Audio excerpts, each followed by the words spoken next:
This is Mary Maxine Likes to Talk, with me, Mary Maxine. This is a series dedicated to talking about all the different fun facts that I find fun, factual, and that I like to talk about.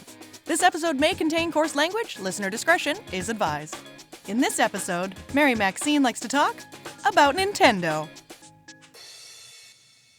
Alrighty, folks. First of all, Nintendo was founded in 1889 as a trading card company. The first NES, or Nintendo Entertainment System, wasn't released until 1983 in Japan and 1985 in North America, and my mum won one in 1990. So we always had a Nintendo of some sort, like my entire life. Sarah and I currently have a Super Nintendo, Nintendo 64, GameCube, Wii, Switch, Game Boy Pocket, Game Boy Color, Game Boy Advance, Nintendo DS, and a Nintendo 3DS. We have a number of other video game consoles as well, and for the longest time I used Nintendo to refer to all video games and their systems. It was my mom who got me hooked on Nintendo too. She loves The Legend of Zelda and would play the original gold cartridge, and I would watch her play, and when I started to play, she'd always help me find fairy pools and the right dungeons to go to. My mom could also always get the P-Wings in Super Mario Bros. 3. I come by my love of Nintendo honestly. I even got to work for Nintendo one summer. I got to be on their brand ambassador team playing Splatoon 2 and Mario Kart 8 at the P&E here in Vancouver. I did live the dream of getting paid to play video games, for a little while at least. Got some cool swag too, it was pretty fun. The actual first video game system developed by Nintendo was known as the Color TV game. They released that from 1977 to 1980. In 1979, Nintendo entered the arcade video game world in Japan with Sheriff, which was kind of like a damsel in distress game before they made Donkey Kong in 1981. In 1980, one of the first handheld video game systems, the Game & Watch, was created by Gunpei Yokoi from the technology used in portable calculators. Donkey Kong is considered Mario's first appearance, though he was called Jumpman at that time. The damsel in distress character Mario is trying to rescue in Donkey Kong is called Pauline, and is credited with being the first female in a video game with a speaking role.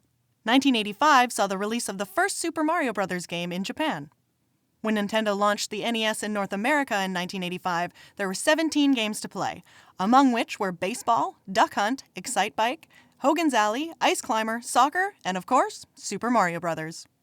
The Legend of Zelda made the world a better place when it was released in 1986, which is really the most important fact of all. The main Legend of Zelda theme, and arguably one of the most recognized themes in video games, was written overnight by composer Koji Kondo when Nintendo couldn't get the rights to Maurice Ravel's Bolero, which was the intended theme.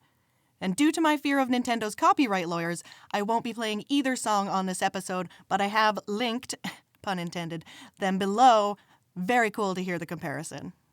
Also in 1986, Samus Aran, one of the first female protagonists in a video game, was introduced in Metroid. Outside of her suit, Samus was based on Sigourney Weaver from Aliens and Kim Basinger. Samus being a female was left ambiguous throughout the manual and gameplay. It's only at the very end of the game do you find out Samus Aran is a kick-ass lady. The NES was produced until 1995. The Game Boy was released in 1989, bundled with Tetris. In 1992, Nintendo owned a majority stake in the Seattle Mariners baseball team, and apparently retains 10% today after selling most of their shares in 2016. Nintendo released a Game Boy/Singer sewing machine called the Singer Isaac 1500. Look it up, it's pretty bitchin'. You can thank Nintendo for PlayStation. Sony was going to develop a CD add-on for the Super Nintendo. When the deal didn't work out, Sony went on to create the first PlayStation. The old blow into the cartridge did more damage than good. Then why did it work? And lastly, I was a finalist in the Canada's Biggest Zelda Fan contest. I've linked that video along with the Bolero and Zelda theme music mentioned earlier down below. Alrighty folks, that's all for Nintendo facts. What Nintendo games did you play growing up? What Nintendo games do you still play? I have a minor obsession with The Legend of Zelda, so that's my answer to both. And if you're wondering, Majora's Mask is my favorite Legend of Zelda game. Super Mario Bros. 3 is up there too, though. I still remember a lot of the cheats and Easter eggs you can find in all of these games. Thanks for listening to Mary Maxine Likes to Talk about Nintendo. If you have a fun fact topic you'd like me to talk about, message me on my website, marymaxine.ca, or via Facebook or Instagram. Share with friends and family, and follow me on all major podcast platforms to get the latest episodes of Mary Maxine Likes to Talk. Thanks again, folks, and remember, safety first.